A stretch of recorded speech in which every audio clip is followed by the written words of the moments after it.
Hello, I'm Paul here. Today I'm going to talk about Luna and the indicators that I bought that I've been talking about. Today I kind of want to show an example of how these indicators would have helped people in the Luna situation before it happened. Like people tell me, a lot of people tell me that these indicators don't work, but I'm going to kind of prove it to you today. On how the first thing I do when I trade using these indicators, and I'm also going to show you this exact method on how these indicators would have saved a lot of people money. You know, they would have saw beforehand that Luna was going to go down, and they would have been able to pull out, and then a lot of people would have been able to save money if they had these indicators. So I'm going to kind of prove and show that today real briefly. It's not going to take too much time. Okay, so I'm on the Luna chart, and I have my pressure gauge loaded and my trend exhaustion. So this, I have it on the day right here, and you see on close to, what day is this? April 23rd, the indicators indicated a big pressure moment. Okay, so this was way ahead of time. The indicators picked up on it ahead of time. So if you saw the indicators, you'd be able to act in advance. So what happens? It was on April 23rd, and then on, what day was it? What day did it start? It started on May 7th. So what happened on May 7th? Let's just take a look. Right from here, let's say here, to all the way down, right down there, 80 something, 86, 85%. So it detected, let's make this smaller. Trying to get it to where you guys can see the number.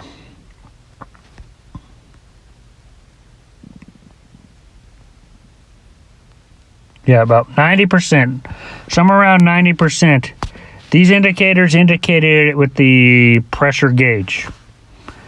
So a lot of people, if they had these indicators, it would have saved people a lot of money. And since then, let's see, let's go by the day. It basically has flatlined. Look at the candles compared to what it used to be. Now, it's probably never going to get back to that point again. But these indicators they showed it ahead of time, so a lot of people would have been able to get out. So whenever I do my practice of trade, let's just, I'm going to get out of the day. Let me try doing the 3 hour. Since it's able to pick up signals like ahead of time, I'll do like a 3 hour. So let's see on Luna. Now for Luna, I'm getting in and I'm getting out. I'm getting in, I'm getting out. I'm doing some day trading with it.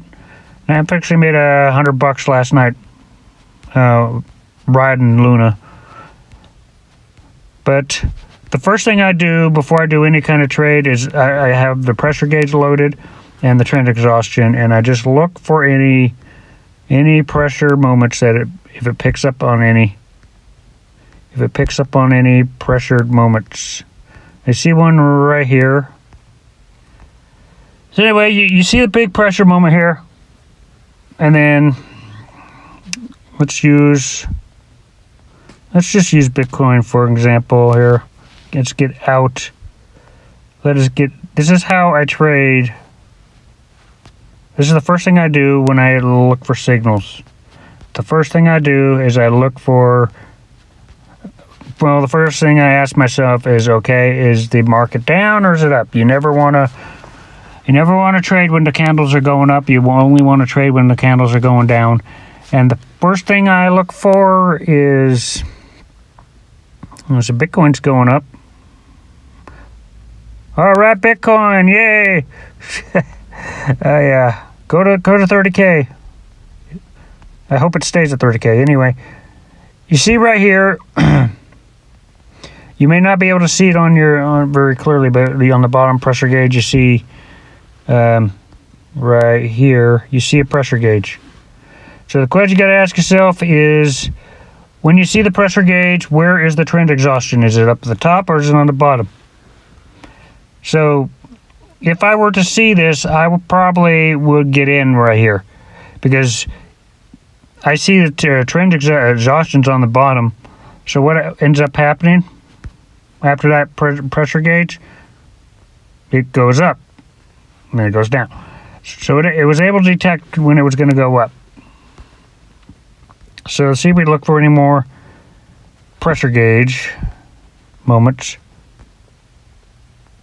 So right here, there's another pressure gauge. And the trend exhaustion is on more towards the top. So this one I wouldn't get in on because it's at the top. So most likely it's going to go down. Where's it go? It goes down. So look for any more pressure gauge moments. And this is what I do first thing, is I look for pressure gauge before I do any other kind of trade. So let's see. Let's look at, there's one right down here. Pressure gauge at the top, so most likely it goes down from what you can see. There's a pressure gauge right there. What happens? Goes down. Let's look at one more.